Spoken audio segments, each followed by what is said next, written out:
Posse presents. I always wait that extra second to make sure I'm really on, and I'm on. Hi. Anyway, I'm going to start tonight with talking about some of our local adoptable dogs. Gonna ask Zach to bring Sadie up. We've got a picture of her that we've been circulating, as well as a picture that we'll show in a couple of seconds. This is Sadie, and if you're on Facebook, if you've been watching the show, you've seen this little girl. You know, she was only supposed to have until the end of the month, and it was really Friday was her deadline, but she is such a wonderful dog that they've extended her. We can show her new picture. There was a new one that went up this week. There she is. Look at that smile. You know, there have been those picking on, you know, the types of pictures that she can take or not take. I mean, it's really not about whether the dog is photogenic, folks.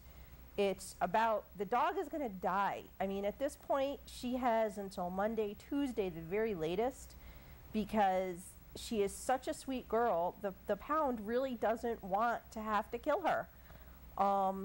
And they really shouldn't have to. She's a young dog. She's not a puppy.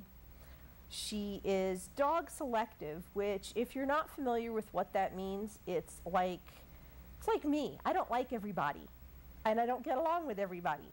Neither does Sadie. She doesn't have to. It's, you know, for people to expect that a dog has to get along with every dog, I mean, you don't expect people to. So, you know, animals are a little less schooled at hiding things. So if they don't like another dog, or they're intimidated or afraid of another critter, they're going to show it. And so that's what Sadie does. She picks and chooses her other dogs. But she loves people. She loves attention. She's a good girl. You know, she hasn't had anybody at all call the pound and inquire about her. She hasn't had anybody at all go to meet her. She has been in the Hamden Animal Control Facility for almost a year. It's unthinkable that she could have survived kennel life pretty much, you know, without going crazy, without stressing out, only to find that she's going to die because no one cared. Come on, somebody's got to care. Someone's got to do something. You know, if you've got a connection with a rescue, see if they can take her in. If you know someone who can foster a dog, or if you are someone who can foster a dog, please pull some favors. Save this girl, because she really doesn't deserve to have waited this long only to get the needle in the end. You know, she's got a beautiful smile. She's a beautiful girl. I don't care what anybody wants to say about what kind of pictures she takes. That is your typical pretty, beautiful, happy smile. And if she can smile like that after a year of being incarcerated, for lack of a better term, I don't see how she doesn't deserve a chance. So if you can do something to help Sadie, the number in Hamden is 203-230-4080. That's 203-230-4080. And if you want to find out any more about her, give them a call. She is posted everywhere on Facebook. You can find her on my Pound Posse Presents page. You can find her on my own personal wall. I mean, she's everywhere, and people are sharing her, but she really, the poor baby, has got nobody going to visit her. And if you don't go to meet her, how are you going to know how sweet she is? I mean, that's all I hear about is, like, how awesome this dog is. So, by all means, please don't let, you know, Monday go by without doing something to save her. And that's that with Sadie. Next, we're going to pick up Rex. Rex is a dog, you know, if you're familiar with Facebook, you get tagged with these pictures, you know, people are always trying to bring you in, and I do it to people, and I'm sure, you know, some people care when they get tagged, some people don't care. Rex is, you can read a little bit there, he's 10 months old, he's a neutered male pit mix.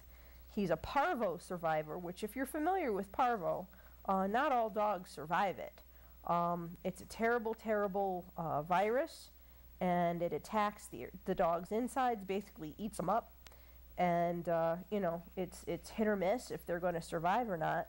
But Rex needs a place to go by Monday. He's good with other dogs. He's affectionate and sweet. He's in Shelton. And, you know, you don't necessarily have to be close by to Shelton to be able to help. You know, there's always ways to get a dog to you, or, you know, whatever the case may be. But if you can take this sweet boy in, and, you know, if you're a Patrick follower, I see a lot of Patrick in that one picture.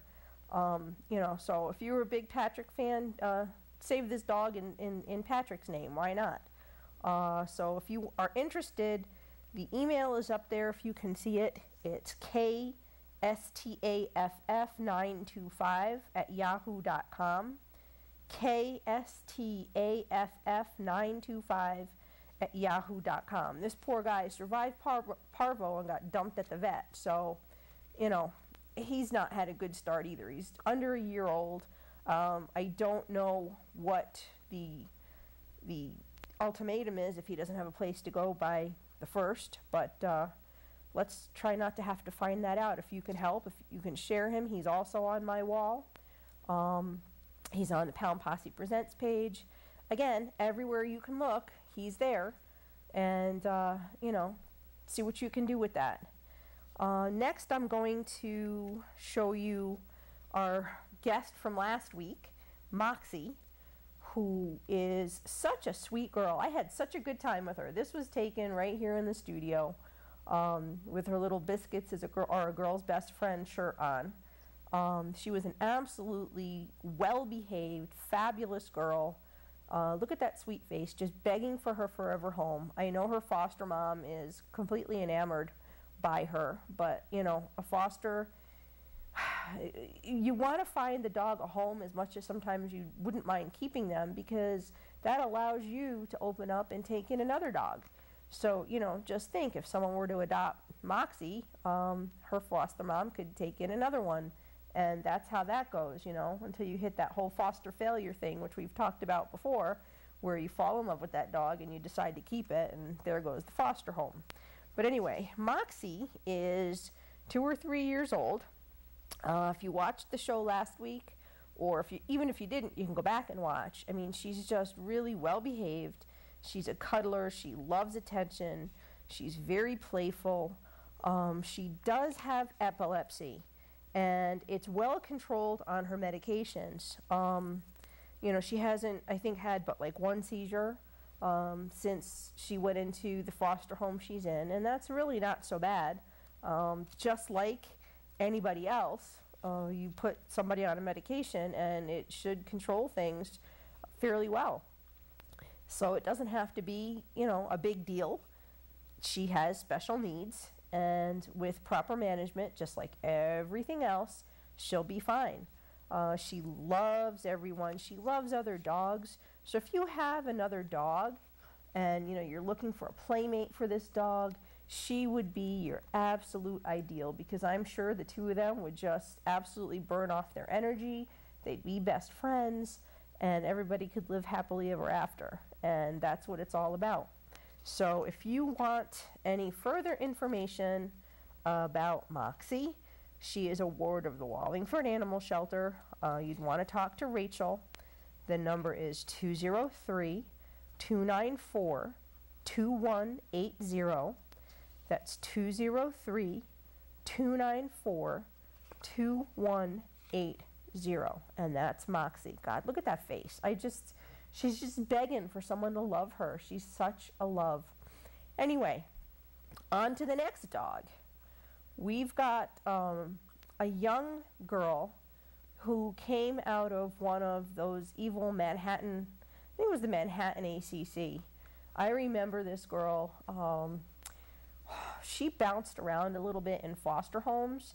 When she was first pulled, she was fostered by someone who I have contact with, and I did a story on her in my column. Sweet, sweet, sweet girl, lots of energy. Like I said, bounced around. Her name at the time was Kelly, but she's been renamed Brooklyn. And of course, that's a cool name, and it's one of the ones that I like anyway.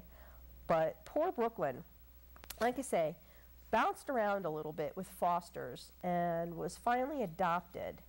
And now supposedly she's not getting along with the male that was already in the house. So they are wanting her to pack up and move out. Now, if you ask me, that little face doesn't even look happy, which breaks my heart, because I have seen any number of pictures of this girl when she was first pulled, when she was in her foster home, and just at various points in her little short life.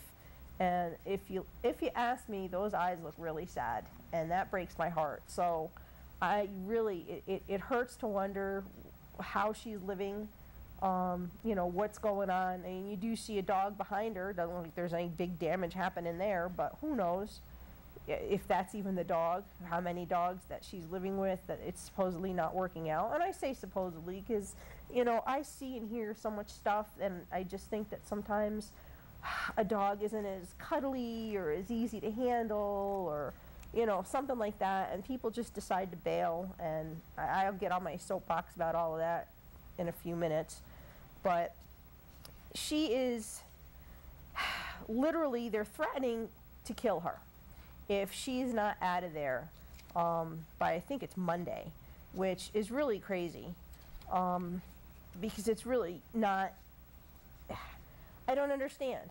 You have a commitment to an animal, and in my mind, you just manage it the best you can, and you have to understand that there's not this instant gratification where, oh, well, I need the dog out, and it has to happen this minute, or I'm just going to kill it. And that seems to be the case. Kelly, or Brooklyn, or whatever her name is now, or whatever you want to call her if you take her home, she is a ward, basically, of Amsterdog. Yeah, she was adopted, but there's a lot of rescues who are worth their salt, who will promise to take a dog back if something doesn't work out. Now, of course, if there's no facility and it's a foster-based rescue, well, that even adds to the mix of you've got to hang on until they can find a place to put the dog. It's just, you can't wave a wand and find a place for an animal to go. If that were the case, then for the love of God, these dogs would not be all homeless and in dire straits, half of them. So that's the deal with that. Amsterdog is the organization to contact, and the number for them is 917-689-8414. That's 917-689-8414. If you have room in your house and your home and your heart for this poor little girl, because really, like I said, I think it's Monday that they were threatening to kill her, and there's no other term for it. I don't go for that whole sugar-coated put to sleep, because really they're not going to wake up. And euthanize is another term that does not apply here, because that is the humane ending of a dog's suffering. And I think the only suffering this poor girl is doing, or a lot of them are doing, are just the poor adoptions that take place. And so it's killing. It's murder. It's death. It's not cute, and they don't come back from it. So we can pull the screen back to me whenever you get a chance, and I will continue my rant, because that's the role that I'm going to be on. There are too many people who, for whatever reason, take in a dog. It doesn't work out. The dog doesn't meet their expectations. They say they're going to foster the dog, and then suddenly something goes wrong, and I don't believe all the time it's got to do with the dog. I think that sometimes people, and I say this all the time, people in haste get caught up in the cute faces and in the moment, or the hero syndrome, or whatever it is. They take a dog home.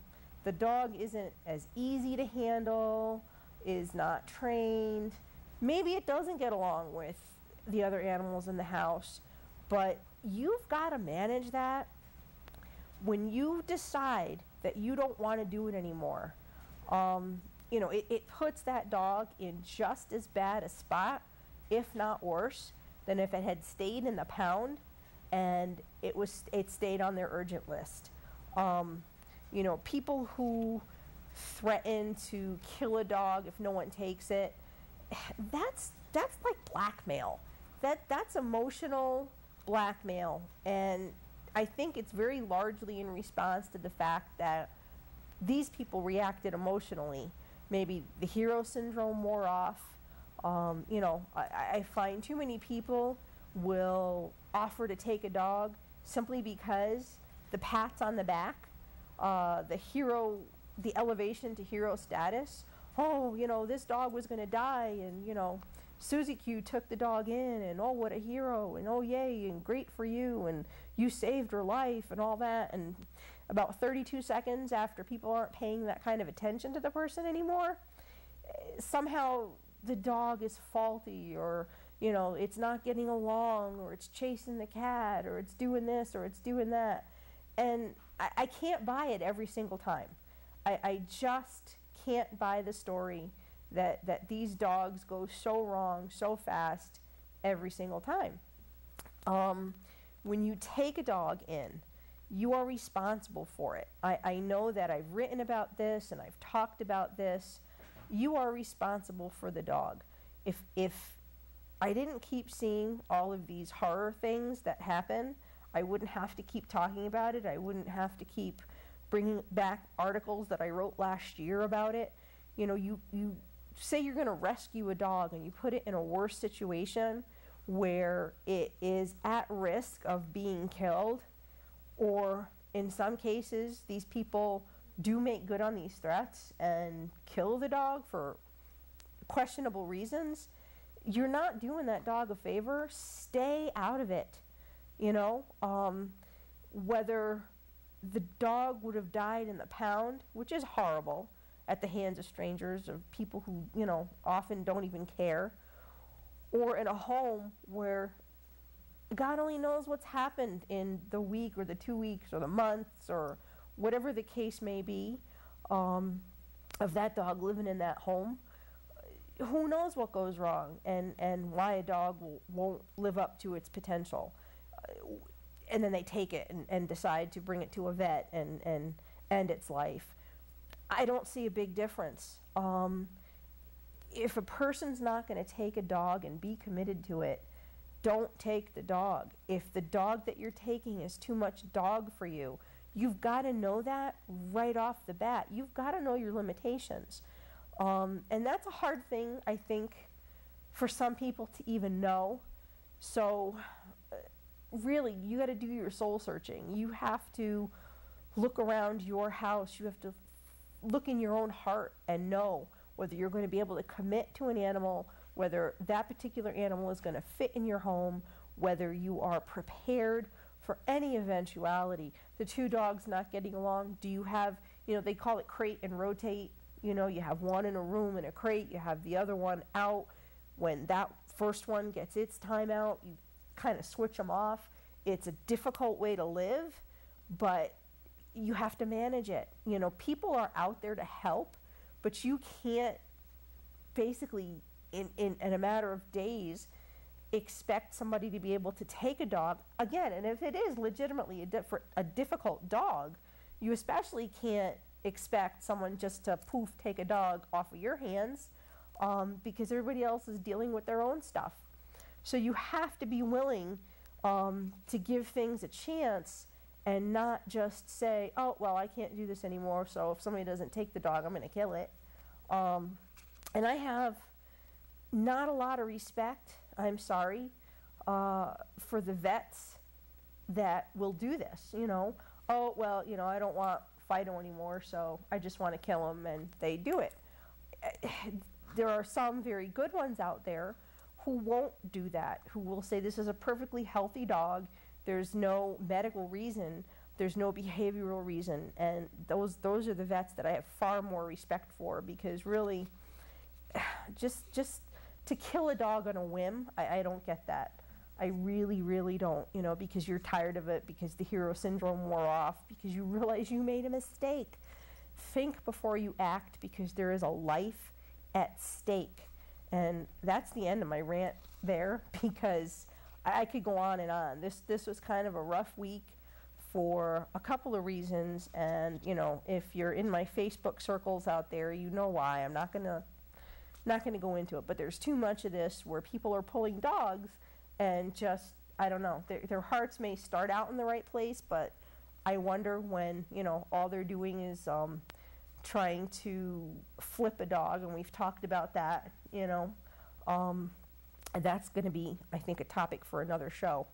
But anyway, rolling right along, New Britain Pound was full, and they're not out of the woods. I know that a few dogs went home, but the emptier that pound can be, the better off everybody is, because it's not a real great place for the dogs.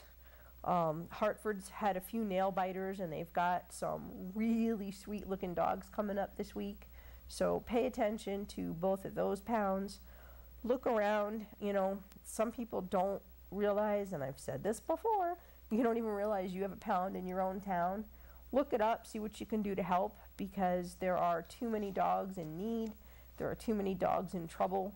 You know, the Wolcott Dog Pound has a Facebook page now, and that's a fabulous thing. A lot of those dogs are getting shared. They need some attention too. Go like their page, go adopt a dog. It's a group effort, folks, and we can be the difference and get these dogs into homes. And you know, if you do take a dog in, there's plenty of help out there for finding a home, for finding a foster. If you have a foster dog and you want to bring them on the show, if you have a foster kitty, you want to bring them on the show, I've said it before. You saw we did it last week. Moxie's foster mom didn't want to come on camera. We have the ability to make sure that you are off camera. If that's what you really want to do, is stay on the sidelines, we can show your dog and hope that, or your kitty, and hope that somebody will be interested. And you can contact me directly, either through Facebook, my Pound Posse Presents page, or you can even email me at pawprints713@aol.com. That's PAWPRINTS 713@aol.com. I'll be more than happy to have your pet on. You know, there's a couple rules we have to follow, but we can absolutely discuss that, because, you know, we've got to do everything right, or we don't do it at all. Couple of events I'd like to bring to your attention. Meriden Animal Control, the MAC Pack, does a lot of events for the benefit of the dogs in the pound. They're having a little something something on October 4th from 5 until 10 right in Meriden. And like I said, it will support Meriden Animal Control. So if you want to find out more about that, you can go to either their Facebook page, you can go to my Pound Posse Presents Facebook page. There's a flyer posted, a little more information there, because I can't say too much. Halfway Home Rescue is having their 7th annual fur ball, which sounds very interesting. I'm getting a laugh in the studio. Yep, it's a fur ball. And that will be Friday, October 5th, between 7 and 11 in New Haven. And again, if you want more information, go to my page, look them up. Sounds kind of fun to me, if a fur ball, really, you know. Not something that the kitty hawked up, but Animal Rescue Foundation, also known as ARF, in conjunction with the Bring Timmy Home team, is going to be having a barbecue in Terryville on November 3rd between 11 and 4. The Camp Timmy is really trying very, very hard to get Timmy in before winter sets in. I mean, he's been out there since February 26th, I believe, and he's fast coming up on a year, believe it or not. I mean, he survived the rest of the winter and all of the summer, there are some sightings that they do believe are Timmy in the area. Unfortunately, there's, you know, some guy who lets his dog roam and he keeps going on the cameras, because they do have trail cams. It's pretty cool. They post all these pictures of what they find on these cameras. And there's been skunks and bears and deer and all kinds of, you know, raccoons stealing the food. But there have been dogs as well. And Timmy is still out there. As much as they wish that he would show himself on camera, he hasn't. But he is, there have been sightings that there's a dog that fits his description in a couple of places. So they're still actively pursuing that. So you can go right to the Bring Timmy Home Facebook page and you can get some more information about that. That's actually an event on Facebook too. And if you want to contact me for more information about that, you can do as well. It's interesting when you have all of these dogs that are lost. You know, I find more and more, I hear stories of recently rescued dogs that are slipping the leash, slipping the collar. Here's my advice. If you just bring home a dog, put the dog in a harness. You know, you really can't slip out of a harness unless you drop the leash. And until your dog kind of knows it's home and it's comfortable, hang on for dear life to that leash. Don't let your guard down for a minute. Sad to say that even dogs that have been in a home for years and years and years have the potential to get away. But especially these dogs that are just being acclimated into a new home or on their way to a new home, they get lost. And they're harder to get back because, you know, they don't know where home is. Anyway, speaking of home, I'm not going home, but I can't stay here. Peace, love, and dogs. Until next week, take care. Thank you for watching. Have a wonderful evening. And I'm going to see the Wizards of Funk. Good night.